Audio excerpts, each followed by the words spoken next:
अस्सलाम वालेकुम दोस्तों, ऑनलाइन रनिंग इंस्ट्रूमेंटेशन चैनल में आप लोगों का वेलकम। दोस्तों, आज एक नई वीडियो के साथ हाज़िर हुआ हूँ। आज की इस वीडियो में मैं आपको बताऊँगा कि आप एफबीआर की वेबसाइट पे ऑनलाइन इनकम टैक्स रिटर्न कैसे फ़ाइल कर सकते हैं। और मैं स्पेसिफ़िकली ये सैलरीड इंडिविजुअल्स के लिए वीडियोस बना रहा हूँ। तो इसके लिए सबसे पहले ऑनलाइन सर्विस में आप जाएंगे। इनकम टैक्स का ये टैब नज़र आ रहा है आईरिस का, इस पर आप क्लिक करेंगे तो आपकी आईरिस fbr.government.pk ये आपकी वेबसाइट ओपन हो जाएगी। इसमें सबसे पहले आप अपना ID card CNIC number enter करेंगे और उसके बाद यहाँ पे आप पासवर्ड एंटर करेंगे। तो ये बेसिकली जो ऑलरेडी रजिस्टर्ड हैं अगर आप FBR के साथ, और आपको एक आईडी CNIC नंबर आपका रजिस्ट्रेशन नंबर है, आपको पासवर्ड जो है वो मिला होगा, तो वो आप यहाँ पे एंटर करेंगे और उसके बाद लॉगिन पे क्लिक कर देंगे। दोस्तों, अब आप देख रहे हैं कि ये विंडो ओपन हो गई। इसमें सबसे पहले कोई इन्फॉर्मेशन शेयर हो रही है कि आप अपना जो प्रोफाइल है उसके अंदर इंटरनेशनल बैंक अकाउंट नंबर आपका एंटर नहीं हुआ हुआ, तो वो आप एंटर करें। तो ये क्लिक टू अपडेट प्रोफाइल करेंगे तो ये आपकी नई विंडो ओपन हो जाएगी। तो मैं आप दोस्तों रिकमेंड करूँगा कि आप सबसे पहले अपना इंटरनेशनल बैंक अकाउंट नंबर ज़रूर एंटर कर दें इसमें प्रोफाइल में, बैंक अकाउंट में जाके। इससे फ़ायदा ये होगा कि आप अगर कोई रिफ़ंड प्रोसेस करते हैं FBR में, तो आपके अकाउंट नंबर अगर मेंशन होगा तो ऑनलाइन आपकी ट्रांजैक्शन आपके बैंक अकाउंट में हो सकती है। तो दोस्तों, सबसे पहले अगर हम यहाँ पे इनकम टैक्स रिटर्न फाइल करना चाह रहे हैं तो डिक्लेरेशन में आपको ये नज़र आ रहा है टॉप पे सेकंड डिक्लेरेशन का एक टैब है। यहाँ पे आप क्लिक करेंगे तो एक विंडो ओपन होगी। इसमें सेकंड कॉलम के अंदर आपको ये नज़र आ रहा है salary return for individual classic view और दूसरा है नॉर्मल रिटर्न। बेसिकली इन दोनों में फ़र्क है कि सैलरी रिटर्न जो क्लासिक व्यू है वो उन लोगों के लिए जो सिर्फ जिनका सोर्स ऑफ इनकम जो है वो सिर्फ सैलरी है, और नॉर्मल रिटर्न के अंदर अगर आपका कोई बिज़नेस इन्वॉल्व है, प्रॉपर्टी है, तो वो फिर आप नॉर्मल रिटर्न में जाएंगे तो उसमें आप बिज़नेस की डिटेल भी दे सकते हैं। तो मैं अभी आपको रिकमेंड करूँगा आप क्लासिक व्यू सेलेक्ट करें अगर आपकी सोर्स ऑफ इनकम जो है वो सैलरी है। तो यहाँ पे एक देखें, एक विंडो ओपन हुई है। इसमें आपने यहाँ पे पीरियड पे क्लिक करना है। यहाँ पे टैक्स पीरियड जो है वो आपसे मांगा जा रहा है। सबसे पहले आप यहाँ पे लिखेंगे 2020, ठीक है। अगर 2020 लिख के यहाँ पे सर्च का बटन क्लिक करेंगे तो ये नीचे आपका स्टार्ट डेट 1 जुलाई 2019 से एंड डेट 30 जून 2020। बेसिकली जो टैक्स रिटर्न का जो ईयर है वो जुलाई 1 2019 से स्टार्ट होकर 30 जून 2020 तक एंड हो रहा है। तो आप इस पीरियड को सिलेक्ट करेंगे। यहाँ से जैसे सिलेक्ट करेंगे तो आपके सामने एक फॉर्म जो है वो ओपन हो जाएगा। ये अभी ये फॉर्म आपका ओपन हो गया और ये आपके ड्राफ्ट में चला गया, ठीक है। ये आपके सामने यहाँ पे आ गया। अब आप जो भी वैल्यूज़ यहाँ पे पुट करेंगे तो ये ऑटो सेव है। अगर आप इसको सेव करना चाहें तो सेव भी कर सकते हैं। ऑलरेडी जो भी चीज़ें आप यहाँ पे एंटर करेंगे वो आपके ड्राफ्ट में ये फॉर्म जो है वो सेव हो जाएगा। अभी आप देख रहे हैं सबसे पहले यहाँ पे एम्प्लॉयमेंट की टैब है। एम्प्लॉयमेंट टैब में ये सैलरी की टैब है और इसमें ये आपके सामने ओपन हुआ है। तो सबसे पहले ये मैं आपको ये बताना चाहूँगा, ये मैंने एक एक्सेल शीट बनाई हुई है। इसमें बेसिकली मैंने जो डाटा रिक्वायर्ड है वो क्लाइंट से मैंने यहाँ पे ले लिया है। तो ये एक सैलरी का टाइप है और जो हमें ज़रूरत पड़ता है टैब तीनों, एक सैलरी का टाइप, एडजस्टेबल टैक्स का टैब है, पर्सनल एक्सपेंसेस और वेल्थ स्टेटमेंट। ये ऑलरेडी मैंने डाटा क्लाइंट से जिसका मैंने फ़ाइल रिटर्न फाइल करना है उसका मैंने यहाँ पे डाटा उसका ले लिया है। तो सबसे पहले ये आप देख रहे हैं कि यहाँ पे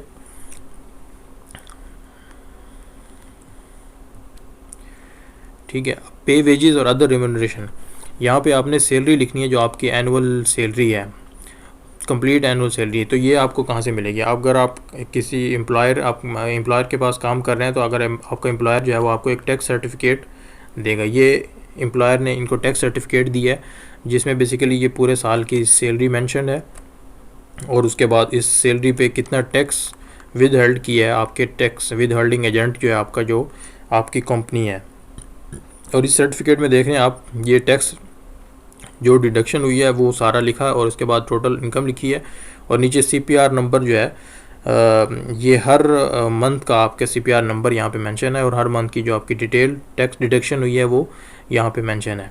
तो टोटल आपका ये साल का टैक्स डिडक्शन है जो गवर्नमेंट को आपका विद हेल्ड किया है आपके विद होल्डिंग एजेंट ने, और उसके बाद ये आपकी सालाना एनुअल सैलरी है। तो ये आप यहाँ से कॉपी करेंगे, ठीक है। इसमें आप यहाँ पे एंटर कर देंगे, यहाँ पे आप एंटर करेंगे और यहाँ कैलकुलेट कर देंगे, ठीक है दोस्तों। अभी आप देख रहे हैं कि यहाँ पे मैंने पे वेजेस सबसे पहले आपने यहाँ पे जो आपके बेसिक सैलरीज हैं इंक्लूडिंग एरियर्स जो है या आपके जो बोनस वगैरह रेम्यूनरेशन, उनके साथ जो आपकी टोटल सैलरी है वो आपने यहाँ लिखनी है।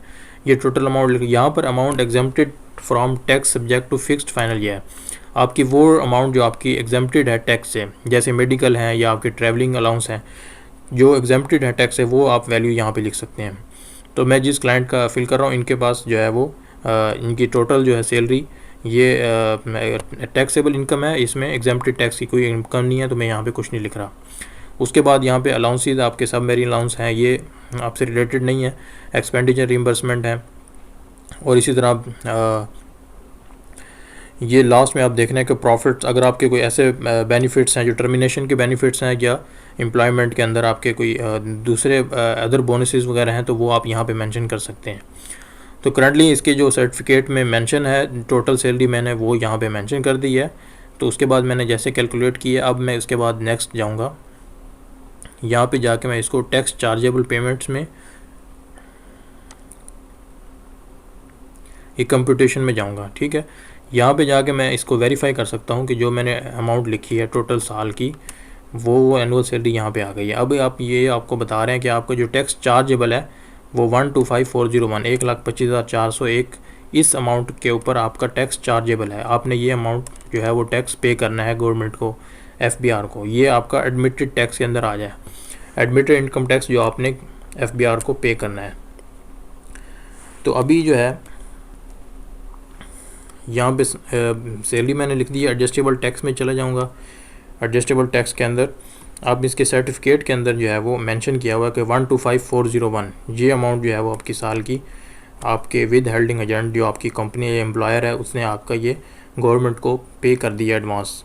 तो ये आप 125,401 ये आप जो है कहाँ पे लिखेंगे, एडजस्टेबल टैक्स, ठीक है। इसमें चले जाएंगे salary of employ under section 149, यहाँ पे आप लिख देंगे 125,401, ठीक है। उसके बाद कैलकुलेट करेंगे। ये बेसिकली आपने बता दिया कि मैंने ये अमाउंट जो है वो ऑलरेडी टैक्स पे कर ली है, ठीक है। टैक्स कलेक्टेड डिडक्टेड ये आप यहाँ पे मेंशन कर देंगे। अभी आप देखें दोबारा आप कंप्यूटेशन में जाके वेरीफाई कर लें, आपका यहाँ पे एडमिटेड टैक्स आ रहा था 125,401 1,25,401 एडमिटेड टैक्स में आ रहा था। जैसे आपने वहाँ पे लिख के कैलकुलेट किया है तो ये विद होल्डिंग इनकम टैक्स में आ गया, मतलब आपका ये विद होल्ड हो गया, आपका ऑलरेडी जो एडवांस टैक्स है वो आपका डिडक्शन में आ गया, ठीक है। अभी आपका जो टैक्स चार्जेबल था वो आप नॉर्मल इनकम टैक्स वो आपका विद होल्डिंग में आ गया, ठीक है। तो ये आपका बेसिकली कंप्लीट हो गया। अभी आप इसमें देखें कि सैलरी में आपने मेंशन कर दिया है आपकी टोटल अमाउंट, अगर एग्जेम्प्टेड इनकम है वो आपने यहाँ मेंशन कर देनी है और अगर आपके अदर बोनसेस हैं वो यहाँ पे मेंशन कर देने हैं। उसके बाद आप नेक्स्ट देखें अदर सोर्सेज में जाएंगे। अदर सोर्सेज में अगर आपकी कोई इनकम के अलावा सैलरी के अलावा कोई अदर सोर्सेज हैं या आपके जैसे प्रॉफिट ऑन डेट है, अगर आप वो प्रॉफिट लिया हो उस पर डेट जो है तो वो आप यहाँ पे मेंशन करेंगे। इसी तरह कोई अदर रिसिप्ट्स हैं तो वो आप यहाँ पे मेंशन करेंगे। इसके बाद फॉरेन सोर्सेज एग्रीकल्चर, अगर आप फॉरेन सोर्स से आपको कोई इनकम आ रही है तो वो आप यहाँ मेंशन कर सकते हैं। एग्रीकल्चर से आप अगर आप साथ साथ एग्रीकल्चर कर रहे हैं उससे जो भी इनकम आ रही है तो वो आप यहाँ मेंशन करेंगे। तो हमारे इस केस में क्लाइंट का जो है वो जस्ट अदर सोर्सेज कोई नहीं है, तो हम सिर्फ सैलरी के अंदर उसके मेंशन किया। उसके बाद हम टैक्सेबल चार्जेबल पेमेंट में आ गए। एडजस्टेबल टैक्स में हमने उनका टैक्स जो पे किया वो मेंशन कर दिया। उसके बाद हम जो है अब इसमें देखें एडजस्टेबल टैक्स में हमने वो विद हेल्ड जो हमारा टैक्स डिडक्शन हुई है सर्टिफिकेट में मेंशन है वो मेंशन किया है। इसके अलावा अगर आपने कोई टैक्स दिया है ये उसकी सारी लिस्ट है, तो वो आप कोई भी टैक्स है वो इसमें यहाँ पे ऐड कर सकते हैं। जैसे यहाँ पे अब देखने के विदड्रॉवल फ्रॉम पेंशन है या cash withdrawal from bank under section 231A, अगर आपने जैसे बैंक से विदड्रॉल करते हैं, आप पैसे निकालते हैं तो उस पर एक टैक्स कटता है, तो वो अब फाइलर हैं तो आपका डिडक्शन कोई नहीं होती, और अगर नॉन फाइलर हैं तो 50,000 से ऊपर जाएंगे तो आपका डिडक्शन होती है। तो वो जितना भी आपने साल का विदड्रॉल किया है उस पर जितना भी टैक्स कटा है वो आप यहाँ पे ऐड कर सकते हैं, अपना बैंक अकाउंट नंबर लिख के यहाँ पे ऐड कर सकते हैं। ठीक है, इस तरह मोटर व्हीकल रजिस्ट्रेशन फ़ीस, अगर आपने मोटर व्हीकल रजिस्टर कराई है उसकी जो फ़ीस पे किया रजिस्टर, तो वो आप यहाँ पे मेंशन कर सकते हैं। अभी यहाँ पे हम देख रहे हैं कि हमारे पास एडजस्टेबल टैक्स में ये एक क्लाइंट ने एक तो मोटर व्हीकल रजिस्ट्रेशन इनकी है। ठीक है, तो ये इन्होंने 4276 जो है वो मोटर व्हीकल रजिस्ट्रेशन पे इन्होंने अपनी गाड़ी जो है वो रजिस्टर कराई है, उस पर टैक्स दिया है। तो यहाँ पे ये प्लस का बटन आपको नज़र आ रहा है, इसमें आप ऐड प्लस का बटन क्लिक करेंगे और यहाँ पे देखें व्हीकल के ऊपर आपको ये लिखा हुआ भी है। आप रजिस्ट्रेशन नंबर यहाँ पे लिखेंगे और कंटेंट्स के अंदर आप कोई भी लिख सकते हैं कि मॉडल कौन सा है। तो व्हीकल में आपने यहाँ पे जो गाड़ी का नंबर है वो बेसिकली आपने यहाँ पे मेंशन करना है। ठीक है, और यहाँ पे आप लिख सकते हैं जी मेक लिख सकते हैं मॉडल। ठीक है, उसके बाद आप यहाँ पे ओके कर देंगे। अब आपने अपनी गाड़ी की जो इन्फॉर्मेशन है वो आपने मेंशन कर दी है, ये सामने आपको नज़र आ रहा है कि यहाँ पे उसकी इन्फॉर्मेशन आ गई। अब आप यहाँ पे लिखेंगे कि आपने टैक्स कलेक्शन डिडक्शन कितनी कराई है, तो ये 4276। ठीक है, ये आपने टैक्स गाड़ी का रजिस्ट्रेशन का दिया है, तो अब इसके बाद आप इसको कैलकुलेट करेंगे। ठीक है, इसके अलावा अगर आपकी कोई टैक्स डिडक्शन है, जब व्हीकल रजिस्ट्रेशन फ़ीस हो गई, अगर व्हीकल ट्रांसफ़र फ़ीस है, गाड़ी ट्रांसफ़र कराई है किसी के नाम पे, उस पर टैक्स दिया तो वो आप यहाँ ऐड कर सकते हैं। व्हीकल सेल्स पे टैक्स दिया है, लीजिंग पे। ठीक है, electricity bill of domestic consumer, इसमें देखें अगर आप इलेक्ट्रिसिटी बिल अगर आपके नाम पे है, डोमेस्टिक कंज्यूमर हैं, तो आपने उस पर जितना भी टैक्स दिया है तो वो भी आप यहाँ पे कर सकते हैं। अभी ये आपके देखने के बिल क्या है, इलेक्ट्रिसिटी बिल है, इसके ऊपर गवर्नमेंट चार्जेस जो है ना वो मेंशन किए होते हैं। इसमें देखें जो इनकम टैक्स के नाम से आपका एक चार्जेस होते हैं वो आपके हर मंथ यहाँ से डिडक्शन होती है इनकम टैक्स। तो ये इनकम टैक्स के जो चार्जेस हैं टोटल, ये आप पूरे साल के जितने भी बिल हैं आपके पास, तो आप उनको कैलकुलेट करेंगे टोटल इनकम टैक्स कितना डिडक्शन हुई है और ये बिल की टोटल अमाउंट कितनी थी, ये आप कैलकुलेट कर लें। उसके बाद आप यहाँ से अपना रेफरेंस नंबर जो है वो कॉपी कर लें और ये चीज़ आप यहाँ पे ऐड कर सकते हैं, electricity bill of domestic consumer. ठीक है, इसको आप यहाँ पे ऐड प्लस का बटन क्लिक करेंगे। सबसे पहले यहाँ पे आपने कंज्यूमर नंबर या रेफरेंस नंबर जो आपका वो यहाँ मेंशन करेंगे।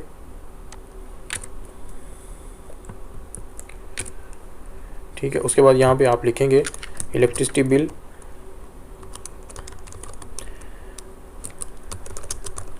ये वो बिल जो आपके नाम पे रजिस्टर्ड है। ठीक है, ये बिल आप इलेक्ट्रिसिटी बिल का आपने लिख के यहाँ पे, उसके बाद आप यहाँ पे टोटल जितना यहाँ पे आपकी वैल्यू पूरे साल के इलेक्ट्रिसिटी बिल की है वो आप लिखेंगे और उस पर कितना डिडक्शन हुई है टैक्स की, वो टोटल अमाउंट यहाँ पे मेंशन कर सकते हैं। अब इस केस के अंदर जो है वो ये मैंने सिर्फ आपको दिखाने के लिए किया है। अब केस में कोई ऐसा क्लाइंट की तरफ से टैक्स डिडक्शन इस फॉर्म के अंदर हमें कोई डाटा नहीं दिया गया। ठीक है, अगर आप इसको एंटर करना चाहते हैं तो वो आप एंटर कर सकते हैं। ठीक है, उसके बाद टेलीफोन बिल है, अगर आपके टेलीफोन बिल पे जो टैक्स डिडक्शन हो रही है वो मेंशन करना चाह रहे हैं। सेल फ़ोन बिल देखें, सेल फ़ोन बिल नॉर्मल हम यूज़ कर रहे होते हैं, तो जैसे इस केस में भी क्लाइंट ने हमें प्रीपेड टेलीफोन जो सेल फ़ोन बिल है उस पर इन्होंने ये अमाउंट दी है हमें। ठीक है, 10। ठीक है, ये बेसिकली सेल फ़ोन के केस में दी है। ठीक है, ये डाटा आप कहाँ से लेंगे, बेसिकली आपके पास जो है वो टैक्स सर्टिफिकेट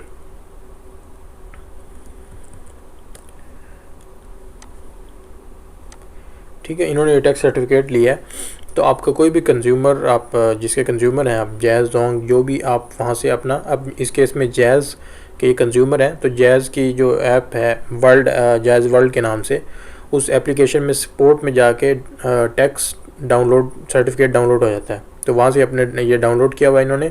और लेकिन अगर आप कोई और कंज्यूमर है किसी और के, तो आप अपने उसके हेल्पलाइन से जाके उनसे आप सर्टिफिकेट ले सकते हैं। तो पूरे साल का जितना आप यूज़ करते हैं अपने मोबाइल पे बैलेंस, ये उस केस में आपको पूरा टैक्स सर्टिफिकेट ये बना के देते हैं। अभी ये बता रहे हैं कि सम ऑफ रुपीज़ 1311, ये अमाउंट है जो इन्होंने टैक्स पे किया है on the value amount of 10,484। ये टोटल ये अमाउंट है, इस पे इन्होंने 1311 रुपये टैक्स दिया है। ठीक है, ये डाटा यहाँ से लिया है, तो हमने यहाँ पे इन्होंने हमें ये इंफॉर्मेशन दी। अभी ये चीज़ हम यहाँ पे सेल फ़ोन के अंदर यहाँ पे इसका ये ऐड का बटन नज़र आ रहा है आपको, ये प्लस करेंगे, प्लस को ऐड करेंगे। इसके बाद यहाँ पे अपना रेफरेंस नंबर से मुराद आपका मोबाइल नंबर है, आप यहाँ पे अपना मोबाइल नंबर मेंशन करेंगे और उसके बाद जो है कंटेंट्स के अंदर आप लिख लेंगे जैज़ सिम। ठीक है, उसके बाद आप यहाँ पे आप लिख लेंगे कि टोटल अमाउंट आपकी जिस पे टैक्स डिडक्शन हुई है वो ये है।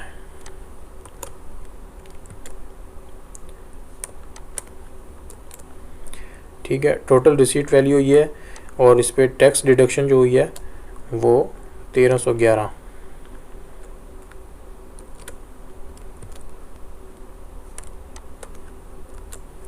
ठीक है, टोटल अमाउंट पे इतना टैक्स डिडक्शन हुई है, ये कैलकुलेट करेंगे अब आप। ठीक है, 2 दफ़ा कैलकुलेट किया तो आपका ये डाटा इन्होंने रिसीव कर लिया। ठीक है, इसी तरह टेलीफोन प्रीपेड टेलीफोन कार्ड है, ठीक है, उसके ऊपर भी जो आपका टैक्स है, अगर आप वो आपके पास डाटा मौजूद है। एक बात मैं आपको ये बता दूं कि ये जिस तरह इन्होंने ये डाटा यहाँ पे मेंशन किया है, इसके लिए आपके पास सर्टिफिकेट होना ज़रूरी है। ठीक है, फिर जो चीज़ें आप यहाँ पे क्लेम करना चाह रहे हैं तो उसके आपके पास इसका ये बात ज़हन में होनी चाहिए, इसका आपके पास एविडेंस और सर्टिफिकेट जो है वो आपके पास मौजूद होना ज़रूरी है। ठीक है, उसके बाद इंटरनेट बिल अगर आपके पास आता है, उसकी आपको डाटा इंटर करना चाह रहे हैं टैक्स, वो आप कर सकते हैं। डोमेस्टिक एयर टिकट चार्जेस, आप डोमेस्टिक ट्रैवल कर रहे हैं एयरलाइंस पे, तो उन पे जितने भी टैक्स आपके विद हेल्ड होते हैं उनकी डिटेल्स भी आप यहाँ पे ओवरऑल मेंशन कर सकते हैं। ठीक है, इसी तरह आपने प्रॉपर्टी, इमूवेबल प्रॉपर्टी, आपने प्लॉट वगैरह सेल किया है, ट्रांसफ़र किया है, उस पर आपकी जो टैक्स डिडक्शन होती है, advance tax deduction with held, वो आप भी यहाँ पे मेंशन कर सकते हैं। ठीक है, purchase transfer of immovable educational institution fees, अगर आपके एजुकेशन इंस्टीट्यूशन फ़ीस डिडक्शन हो रही है उस पे जो टैक्स है वो भी आप यहाँ पे कर सकते हैं। अब बेसिकली देखें, जितने भी टैक्स हम इस लिस्ट में नज़र आ रहे हैं एडजस्टेबल टैक्स में, हम जो ऐड करेंगे वो सारी अमाउंट फाइनली आप कंप्यूटेशन में जाएंगे तो आपको ये नज़र आ जाएगी यहाँ पे। अब आप देखें, ये 1311 इन्होंने बेसिकली क्लेम कराया कि रिफ़ंडेबल इनकम में आ गया इनका। ये मोबाइल पे जो टैक्स इन्होंने दिया सेल फ़ोन पे वो रिफ़ंडेबल में आ गया, क्योंकि एक्चुअल में इन्होंने ये टोटल इनकी साल की इनकम है, इस पे जो एक्चुअल टैक्स बनता है इस इनकम पे वो ये 1,25,401 है। ये इन्होंने ऑलरेडी विद हेल्ड करा लिया था। अब इसके अलावा एक्स्ट्रा जितने भी जो टैक्स इन्होंने यहाँ पे एडजस्टेबल टैक्स में यहाँ पे मेंशन करेंगे वो सारे के सारे आप कंप्यूटेशन में आपके देखेंगे वो आपके रिफ़ंडेबल अमाउंट में आ जाएंगे। ठीक है, अब देखें इनका एक और टैक्स है एडजस्टेबल टैक्स में, मोटर व्हीकल ट्रांसफ़र फ़ीस। ये इनकम टैक्स फाइल रिटर्न करने का मकसद भी ये होता है कि आपकी वो अमाउंट जो आपके टैक्सेबल चार्जेबल टैक्स से एक्स्ट्रा आपने टैक्स पे किया है तो वो आप यहाँ से रिफ़ंडेबल इनकम में आपके आ जाएगी। अब आप क्वेश्चन ये है कि आप इसको रिफ़ंड कैसे कराएंगे और इसका प्रोसेस क्या होगा। तो दोस्तों, इसका रिफ़ंड का प्रोसेस पूरा एक इस फॉर्म यहाँ पे ऑनलाइन आप इसका फॉर्म फिल करके रिफ़ंड करा सकते हैं। उसका एक पूरा प्रोसेस है, उसके लिए मैं दोबारा अगले वीडियो बनाऊंगा। और आपको ये इसमें बेसिकली मैं आपको ये रिकमेंड करूँगा कि अगर आपकी अमाउंट जो है रिफ़ंडेबल की वो 5,000, 7,000 या 10,000 तक है तो आप इसको यहाँ पे मेंशन कर दें। लेकिन रिफ़ंडेबल अगर आप इसको प्रोसेस करेंगे, रिफ़ंड क्लेम करना चाहेंगे तो आपके पास इसका एविडेंस, सर्टिफिकेट्स और ये सारी चीज़ें आपके पास मौजूद होनी चाहिए। एडजस्टेबल टैक्स में जितने भी चीज़ें आप मेंशन करेंगे तो उसका आपके पास एविडेंस मौजूद होना चाहिए। इस केस में होगा कि क्या वो FBR जो है एक तो टाइम कंज्यूम भी होगा, दूसरा वो आपकी सारी डिटेल्स आपसे लेंगे, तो ये इतना इजी प्रोसेस नहीं है। तो अगर आप रिफ़ंड कराना चाहते हैं तो आप बिल्कुल करवा सकते हैं। उसके लिए मैं आगे एक वीडियो बनाऊंगा, उसमें मैं आपको इसका पूरा प्रोसेस बताऊंगा कि आपने ऑनलाइन रिफ़ंड कैसे प्रोसेस कराना है। तो दोस्तों, ये आज हमारा ये सैलरी वाला प्रोसेस कंप्लीट हो गया। इसमें आपने अपना टैक्स मेंशन कर दिया और सेकंड पार्ट इसमें वेल स्टेटमेंट का है। अच्छा, अब हम बात करेंगे नेक्स्ट वेल्थ स्टेटमेंट की। ये 116 ये फॉर्म पहले अलग से आता था, तो अभी इस फॉर्म के साथ अटैच है वेल्थ स्टेटमेंट। ठीक है, तो वेल्थ स्टेटमेंट में देख लें आप, यहाँ पे जो हेड बनी हुई है पर्सनल एक्सपेंसेस हैं, reconciliation of net asset liabilities हैं, और रिकन्सिलेशन ऑफ नेट एसेट है, उसके बाद नेट एसेट है। तो इसमें देखें, सबसे पहले हम रिकन्सिलेशन में जाएंगे।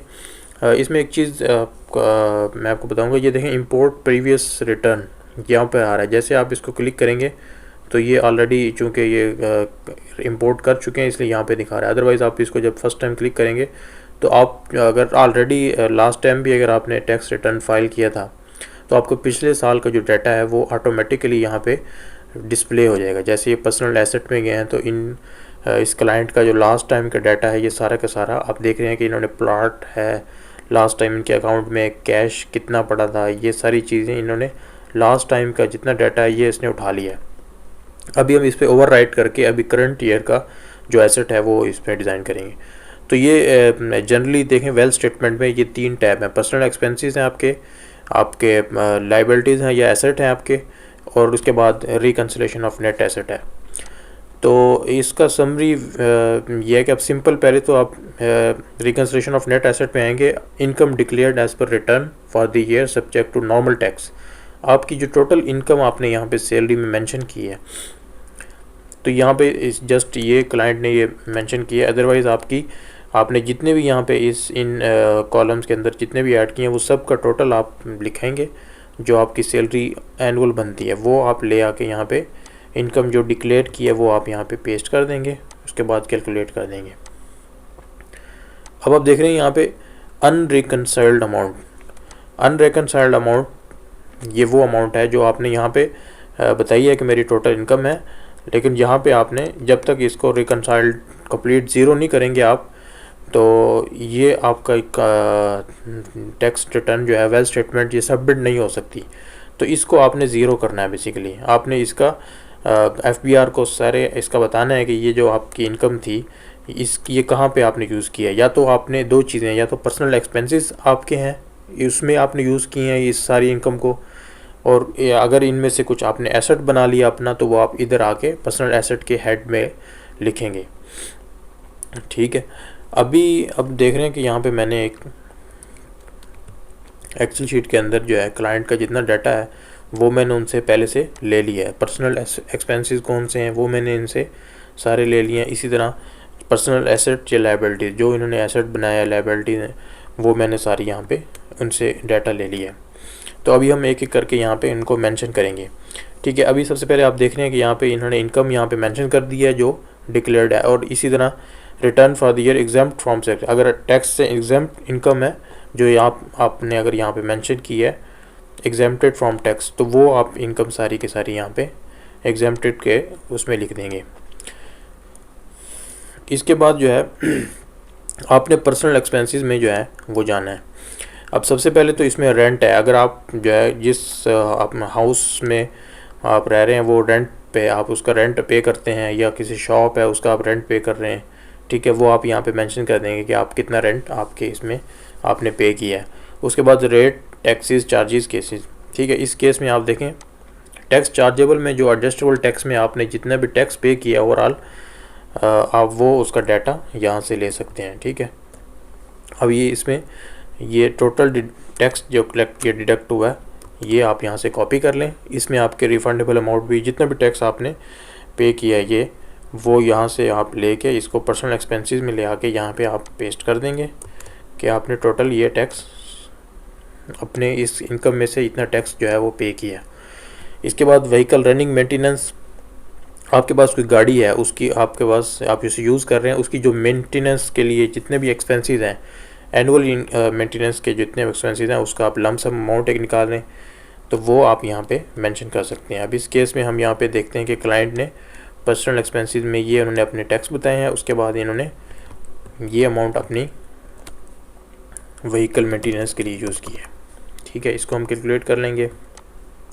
इसके बाद ट्रैवलिंग में अगर आपने कहीं आ जा रहे हैं उसका ओवरऑल साल का जितना भी आपका ख़र्चा है वो आप यहाँ से उठा सकते हैं। ठीक है, इस केस में ट्रैवलिंग का कुछ नहीं है। इलेक्ट्रिसिटी बिल अगर आपकी जितने भी आपके नाम पे इलेक्ट्रिसिटी बिल हैं या आपके वैसे इलेक्ट्रिसिटी बिल के लिए जितने भी आपने एक्सपेंसेस जो है वो इलेक्ट्रिसिटी बिल के जो पूरे साल का जितना भी बिल है वो आप निकाल लें और उसको यहाँ पे मेंशन कर दें। ठीक है, ठीक है, 130।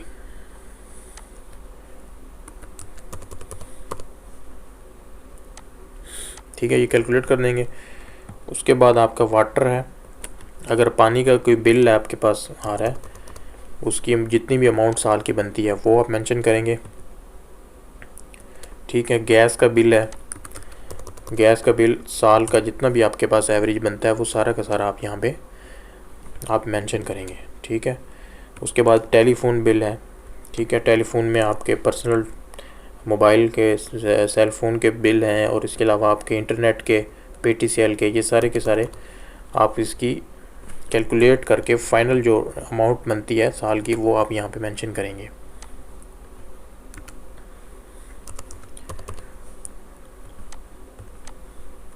ठीक है, एसेट, इंश्योरेंस, सिक्योरिटी, अगर आपने जो एसेट है उस पर कोई इंश्योरेंस पे कर रहे हैं या सिक्योरिटी की मद में अगर आप कोई पे कर रहे हैं बैंक को या किसी भी फॉर्म में, तो वो आप अमाउंट यहाँ पे मेंशन करेंगे। मेडिकल के उसमें अगर आपका ये इस जो सैलरी आपको कंपनी ने दी है, इस सैलरी में से अगर आपने कोई अमाउंट मेडिकल के मद में खर्च किया है एक्सपेंसेस, तो वो सारे के सारे आप यहाँ पे मेंशन करेंगे। अगर कंपनी आपको OPD के फॉर्म में इस सैलरी से हट के अलग से मेडिकल की अमाउंट दे रही है, तो वो फिर वो आपको मेंशन करने की ज़रूरत नहीं है। इसमें आपने वो एक्सपेंसेस मेंशन करने हैं जो बेसिकली आपने इस सालाना सैलरी के अंदर से खर्च की हैं। ठीक है, अब इसके बाद एजुकेशनल फ़ीस हैं, बच्चों के एजुकेशन पे जो आपका ख़र्चा है साल का, उसमें बच्चों की फ़ीसेस हैं, बच्चों के यूनिफॉर्म, सारी चीज़ें उसमें आप ऐड कर सकते हैं। क्लब की मेंबरशिप अगर आपने कोई है उसमें जो एक्सपेंसेस कर रहे हैं वो यहाँ मेंशन करेंगे। फंक्शन गैदरिंग, आप शादी ब्याह पे, आप क्लब वगैरह पे और या वैसे फंक्शंस में, फैमिली की गैदरिंग में आप जो उतना भी खर्च करते हैं साल का, वो सारा का सारा एक्सपेंस यहाँ पे आप मेंशन कर सकते हैं। ठीक है, उसके बाद डोनेशन या ज़कात, इम्यूनिटी या इंश्योरेंस, लाइफ इंश्योरेंस अगर आप उसके पे कर रहे हैं, ठीक है, या ओवरऑल आप डोनेशन दे रहे हैं साल की, जितनी भी ज़कात पे कर रहे हैं वो सारा का सारा आप पूरे साल का आप अमाउंट निकाल के यहाँ पे मेंशन करेंगे।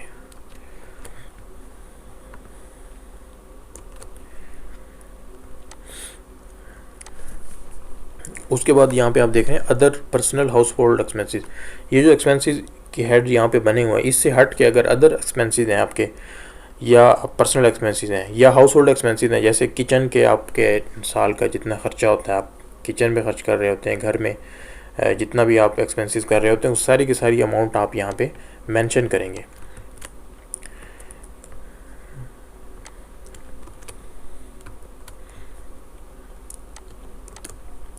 ठीक है,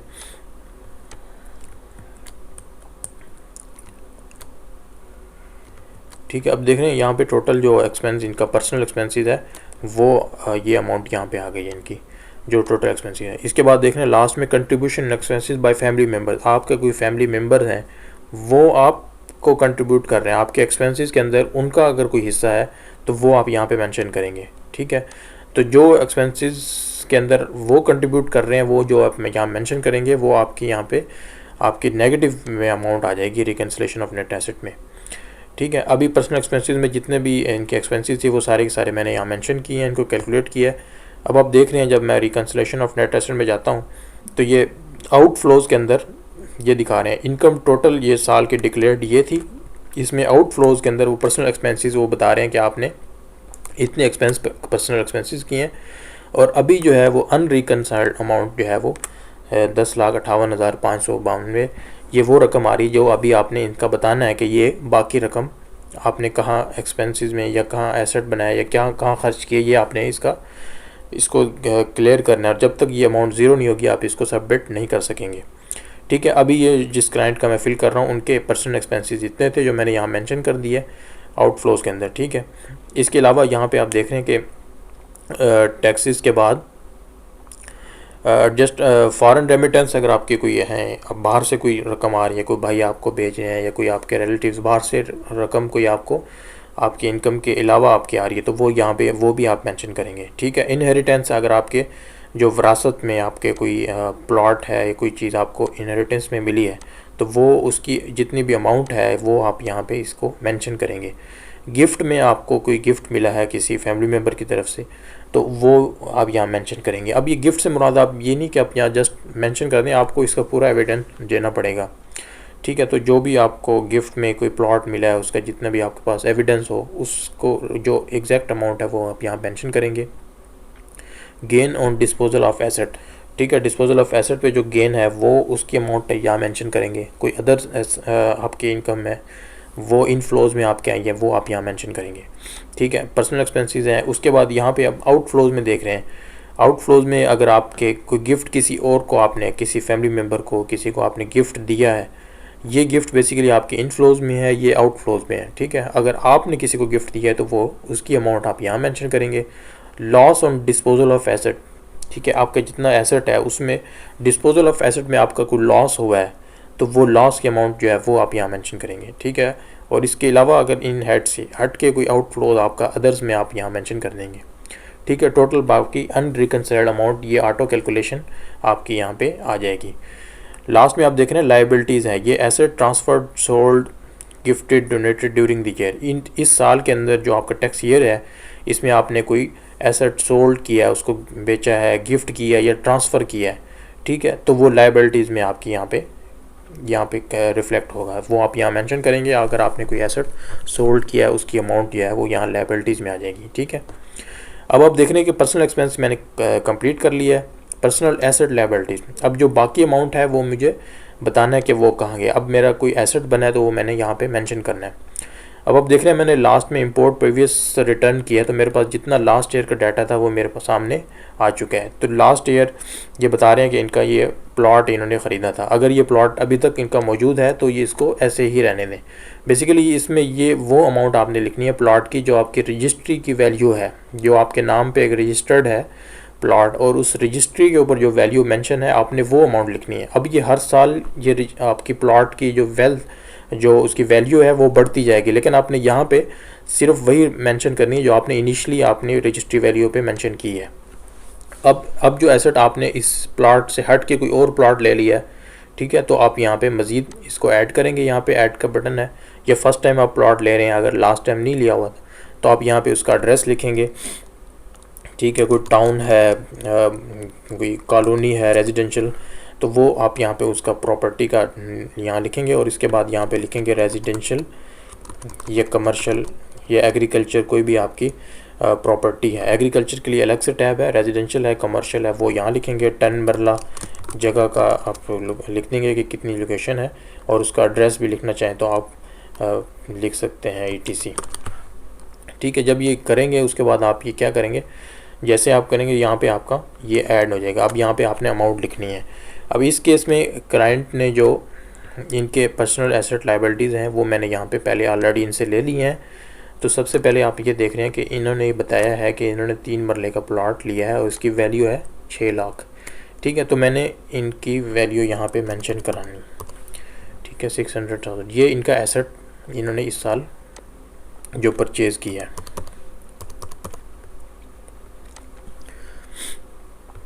ठीक है। अगर ऑलरेडी इनका एक एसेट था और लास्ट ईयर इनका प्लॉट, अभी नेक्स्ट प्लॉट लिया इन्होंने, तो इसकी अमाउंट जो है वो यहाँ पे मैंने मेंशन कर दी है। ठीक है। अभी इसको 10 मरला लिख दिया, इसको 3 मरला मेंशन करना है। ठीक है। ये इन्होंने प्रॉपर्टी ली है।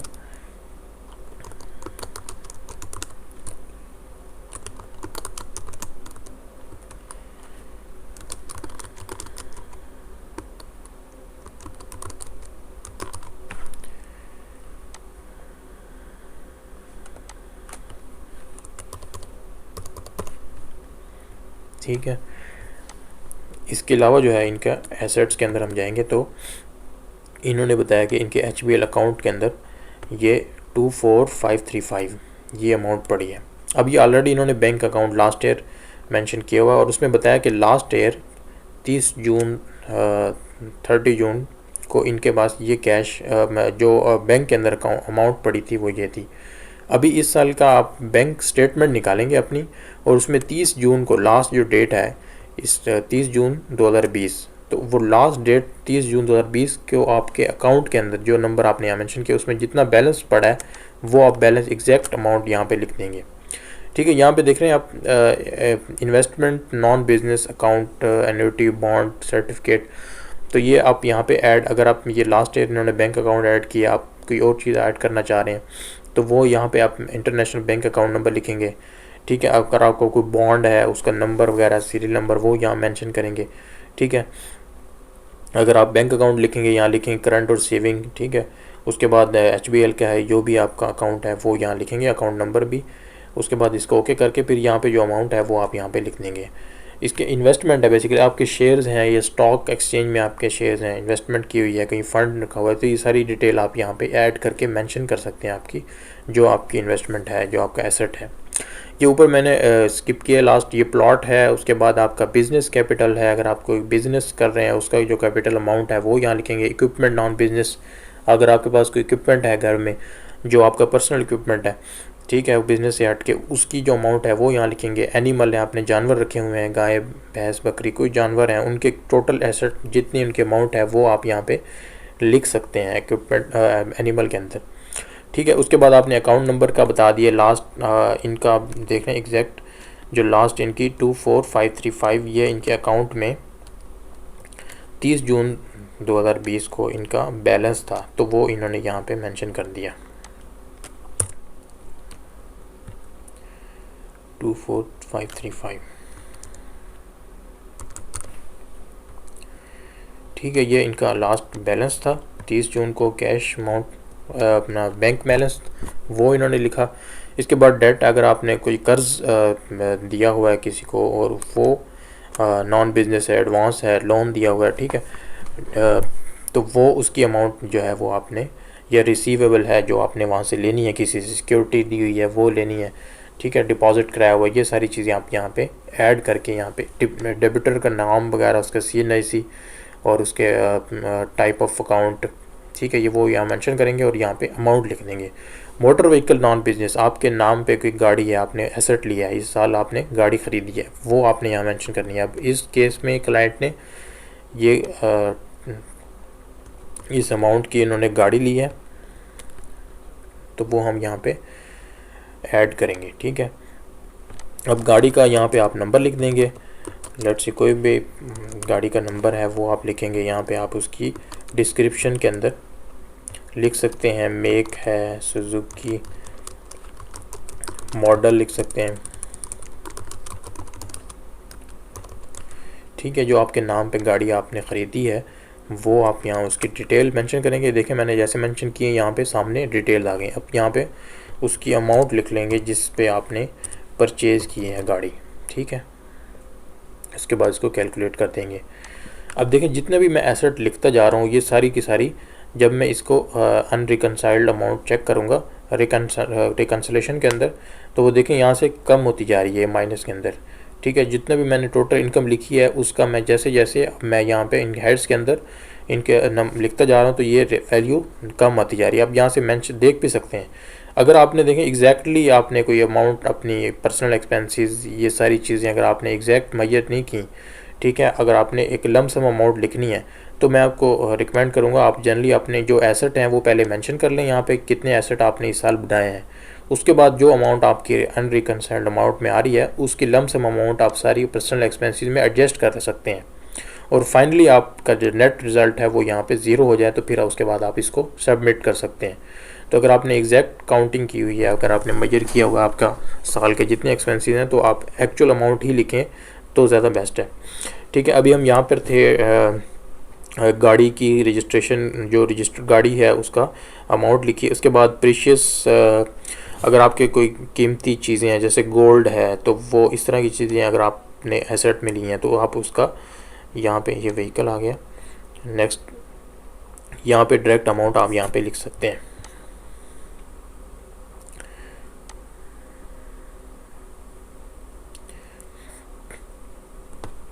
ठीक है, उसके बाद हाउस होल्ड इफेक्ट है, आपके घर के घरेलू आइटम्स हैं, कोई चीज़ें हैं, ठीक है, उनकी जितनी अमाउंट है वो आप यहाँ लिख सकते हैं। कैश नॉन बिजनेस, अगर आपका कैश आपके पास पड़ा है, ठीक है, तो वो आप अमाउंट यहाँ पे लिख सकते हैं। अब देखिए कुछ लोग ऐसे हैं जो कहते हैं जी हमने अपना हमारी जितनी भी इनकम थी हमने उसमें से एसेट कुछ भी नहीं ख़रीदा, हमारे एक तो पर्सनल एक्सपेंसेस थे हमने सारे के सारे वहाँ यूज़ कर लिए। उसके अलावा अगर आपके पास कोई एसेट आपने नहीं लिया हुआ तो मैं आपको रिकमेंड करूँगा आप कैश में अपनी अमाउंट यहाँ पे जितनी भी है वो यहाँ लिख दें। उससे ये फ़ायदा होगा कि नेक्स्ट ईयर आप कभी भी कोई प्रॉपर्टी लेते हैं तो आपके पास ये जस्टिफिकेशन होगी कि कैश आपके पास ऑलरेडी आपने डिक्लेयर किया हुआ था, आपके पास इतनी अमाउंट कैश में पड़ी थी तो आपने उसी से आपने कोई प्रॉपर्टी ली है। बेसिकली ये जो है आपका, अगर आप देखें ये वेल्थ स्टेटमेंट जो है ये एक बड़ी क्रिटिकल चीज़ है। अगर आप इसमें कोई भी मिस्टेक करते हैं तो एक ऑडिट रेज हो सकता है, ठीक है। जैसे आप देखते हैं नॉर्मली आप किसी पे एसेट बियॉन्ड उनकी इनकम एक वो जनरल चीज़ है कि अगर आपका जो सैलरी है उससे आपकी इनकम से ज़्यादा अगर आपने एसेट यहाँ पे मेंशन कर दिया तो उस पर भी आप जो है ना ऑडिट रेज हो सकता है, एफबीआर आपसे जस्टिफिकेशन मांगेगी तो उसमें आपको एविडेंस देने पड़ेंगे। तो इसमें आप एग्जैक्ट वो चीज़ लिखें जो एक्चुअल आपके एसेट्स हैं, ठीक है, और बाकी चीज़ें आप एक्सपेंसेस में या आपके कैश में यहाँ मेंशन कर दें, ठीक है। जो आपके एसेट आपके नाम पे है वो आप यहाँ पे मेंशन कर सकते हैं, ठीक है। अभी हम बात कर रहे थे कैश की, ठीक है। कैश अभी इस केस में इन क्लाइंट के पास ये पर्सनल आइटम है, कैश इनके पास 41095,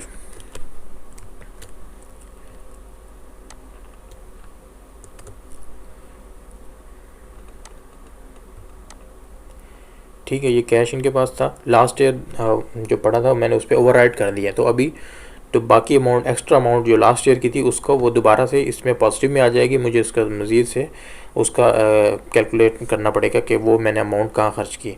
तो अभी ये इन्होंने बताया कि मेरे पास इतना एसेट पड़ा था लास्ट कैश में इस साल में, नॉन बिजनेस जो है कैश है। पर्सनल आइटम इन्होंने यहाँ मेंशन किए हुए हैं, पर्सनल आइटम इनके पास 20,000 के हैं। तो ये पर्सनल आइटम से मुराद देखें आपके जैसे आपके कोई ज़ाती मोबाइल है आपके पास, ठीक है, कोई और चीज़ पर्सनल आपकी वाच चीज़ें हैं, घड़ी वगैरह है, तो इस तरह की उसकी जो जितने भी वैल्यू है वो आप यहाँ पे मेंशन कर सकते हैं, ठीक है। एनी अदर एसेट में देखें अब इस जो हेड्स आपके यहाँ सामने आ गए इनसे हट के अगर कोई आपका एसेट है जो इसमें कवर नहीं हो रहा तो वो एनी अदर एसेट में आप यहाँ पे ऐड कर सकते हैं। जैसे इन्होंने लास्ट ईयर इन्होंने एसेट प्रोविडेंट फंड की मद में यहाँ पे ऐड किया था कि कंपनी आपके जो सैलरी है उसमें से प्रोविडेंट फंड की मद में आपसे लेती है और वो अपने पास सेव करती है, वो आपके नाम पे आपका एक एसेट होता है वो भी कंपनी के पास। तो प्रोविडेंट फंड की मद में इन्होंने एसेट ऐड किया है और उसकी लास्ट ईयर उन्होंने ये वैल्यू लिखी है कि कंपनी के पास इतना आपका बैलेंस प्रोविडेंट फंड की मद में अवेलेबल है। तो अभी करंट जो आपका बैलेंस है प्रोविडेंट फंड की मद में इस साल वो आप वहाँ से उठाएंगे और इसके ऊपर ओवरराइड कर देंगे जो आपका करंट बैलेंस प्रोविडेंट फंड की मद में मौजूद है, ठीक है। तो ये आपका एसेट जो है वो इंक्रीज़ हो जाएगा। लास्ट ईयर 3 लाख समथिंग था, अभी 4,25,000 इनका एसेट बढ़ गया है प्रोविडेंट फंड की मद में, ठीक है। इसके अलावा अदर कोई एसेट है तो वो आप यहाँ पे ऐड करके उसकी डिटेल दे के यहाँ पे उसकी वैल्यू मेंशन कर सकते हैं, ठीक है। टोटल एसेट इनसाइड पाकिस्तान, जितने भी एसेट आप यहाँ पे मेंशन कर चुके हैं उन सब का टोटल ये ऑटो कैलकुलेट कर लेगा आपका टोटल इनसाइड पाकिस्तान, पाकिस्तान के अंदर आपका टोटल एसेट कितना मौजूद है ये इसने कैलकुलेट कर लिया। एसेट हेल्ड आउटसाइड पाकिस्तान, ठीक है, अगर आपका पाकिस्तान से बाहर कोई एसेट मौजूद है तो वो आप यहाँ पे ऐड करके उसकी डिस्क्रिप्शन लिखेंगे और उसके बाद जितनी वैल्यू है एसेट की वो आप यहाँ मेंशन कर देंगे। कैपिटल या फॉरेन कंपनी के पास आपकी कोई कैपिटल अमाउंट है वो आप यहाँ मेंशन करेंगे, ठीक है। टोटल आउटसाइड पाकिस्तान जितना एसेट बनेगा वो यहाँ पे ऑटो कैलकुलेट हो जाएगा। टोटल एसेट अभी हमारा जो वही है जो इनसाइड पाकिस्तान है तो वो सेम यहाँ पे मेंशन हो रहा है।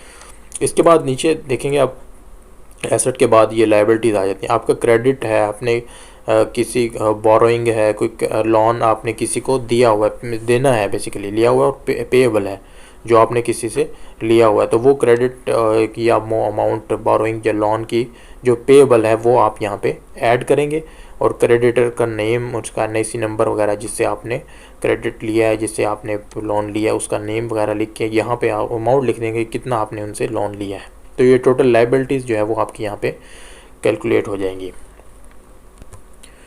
ठीक है। अभी हम देखेंगे नेट रिज़ल्ट हमारा रिकन्सिलेशन अनरिकन्सिल्ड अमाउंट 165,905, ये हमारी अभी तक इसमें हमने इसका बताना है। अभी इसमें देखें इन्होंने जो जितना भी मुझे डाटा दिया इसमें मज़ीद मेंशन नहीं है तो ये पर्सनल एक्सपेंसेस में जाके ना हम इनके फंक्शनल गैदरिंग में इन्होंने कहा कि इसमें आप डाल सकते हैं, ठीक है। हम लमसम अमाउंट जितनी वो हमारी माइनस में आ रही है उसको हम यहाँ पे प्लस करके मेंशन कर सकते हैं, ठीक है। अब देखें गैदरिंग में इन्होंने ये लमसम अमाउंट कर लिया, तो ये कैसे कैलकुलेट करेंगे, तो अब आप यहाँ देखेंगे कि ये अमाउंट ज़ीरो हो गई है, अनरिकंसिडर्ड अमाउंट ज़ीरो हो गई है। अब हम इसको ईजिली यहाँ पे सबमिट करा सकते हैं क्योंकि हमारा ये वेल स्टेटमेंट कंप्लीट हो गई है, ठीक है। एक तो ये है कि आप इसमें एसेट के अंदर देखें, अब इसमें जो अकाउंट नंबर आपने मेंशन किया, अगर एक से ज़्यादा अकाउंट हैं तो आप वो भी यहाँ पे ऐड कर सकते हैं, ठीक है। उसके अलावा आपने यहाँ पे ये देख रहे हैं कि रिकन्स्ट्रक्शन ऑफ नेट एसेट में ये नेट एसेट प्रीवियस ईयर, ये प्रीवियस ईयर इनका जो एसेट था वो ये है, ठीक है। ये ऑटो से इसने उठाया, जब मैंने इंपोर्ट प्रीवियस रिटर्न किया तो इसने लास्ट ईयर का रिटर्न उठा लिया, लास्ट ईयर का जो एसेट था वो इसने ले लिया।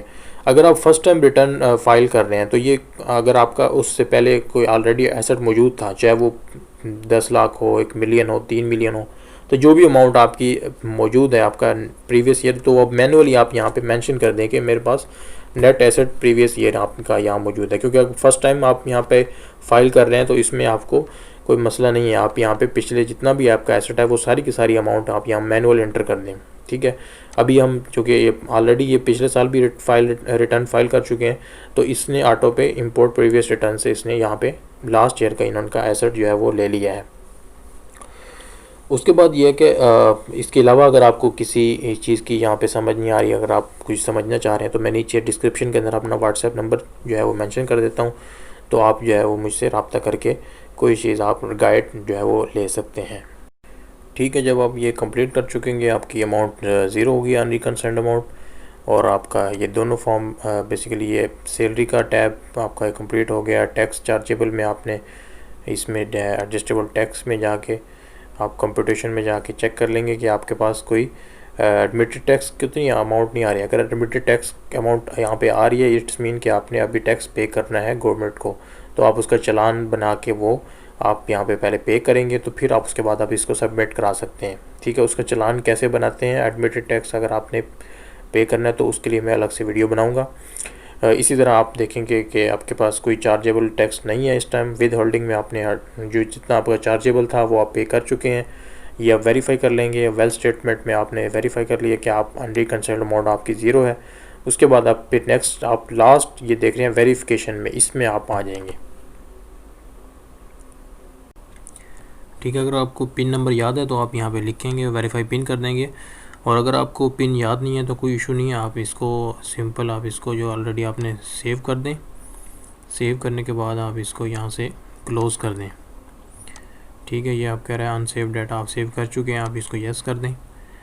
इसके बाद आप मेन पेज पे आ गए हैं, तो यहाँ पे आप देख रहे हैं चेंज पिन है, यहाँ पे आप न्यू पिन जो है अगर आपको याद नहीं है आप नई पिन को इसी बनाएं और यहाँ से ओके कर देंगे, ठीक है। अब इस केस में आपने नई पिन बना दी है, तो इसके बाद आप दोबारा देखें, आप यहाँ पे ड्राफ्ट में जाएंगे तो आपका ये डिक्लेरेशन का एक फॉर्म ऑलरेडी यहाँ पे पड़ा हुआ है। आप इसको यहाँ पे क्लिक करेंगे, सबसे पहले जब क्लिक करेंगे तो आपको ये एडिट का बटन ये जो है ऑन हो जाएगा। आप यहाँ एडिट क्लिक करेंगे तो ये दोबारा से फॉर्म आपका ओपन हो जाएगा। अभी आप ये फॉर्म चूँकि कंप्लीट कर चुके हैं, रिकन्सिलिएशन ज़ीरो है, आप इसको दोबारा वेरिफिकेशन में जाएंगे और यहाँ पे अभी आपने जो नई पिन जनरेट की है या अगर आपकी ऑलरेडी बनी हुई है वो आप यहाँ पे पिन नंबर यहाँ पे करेंगे। उसके बाद वेरीफाई पिन करेंगे, ये कोड वेरीफाइड सक्सेसफुली यहाँ पे आ गया।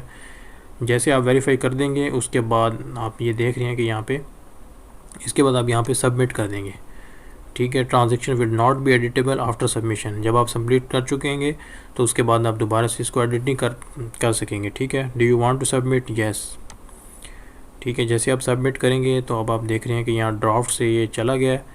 अब आप इसको वेरीफाई कर सकते हैं कि ये कंप्लीटेड टास्क के अंदर ये आप देख रहे हैं कि डिक्लेरेशन में आप जाएंगे तो कंप्लीटेड टास्क के अंदर 2020 का आपका ये सबमिट हो चुका है, रिटर्न इनकम टैक्स, ठीक है। तो ये आप वेरीफाई कर सकते हैं, ठीक है। आपका कंप्लीटेड टास्क के अंदर जितने भी आपने सबमिट कराए हैं वो आपके यहाँ कंप्लीटेड टास्क के अंदर अवेलेबल हैं। तो उम्मीद करते हैं आपको ये वीडियो पसंद आई होगी। अगर आपको ये वीडियो पसंद आई है तो आप इसको मेरे चैनल को सब्सक्राइब कीजिए और नीचे बेल आइकॉन को क्लिक कर दीजिए ताकि मेरी नेक्स्ट जो भी वीडियोस आएँ तो आपको उसका नोटिफिकेशन जो है वो मिल जाए। थैंक यू फॉर वॉचिंग, अल्लाह हाफिज़।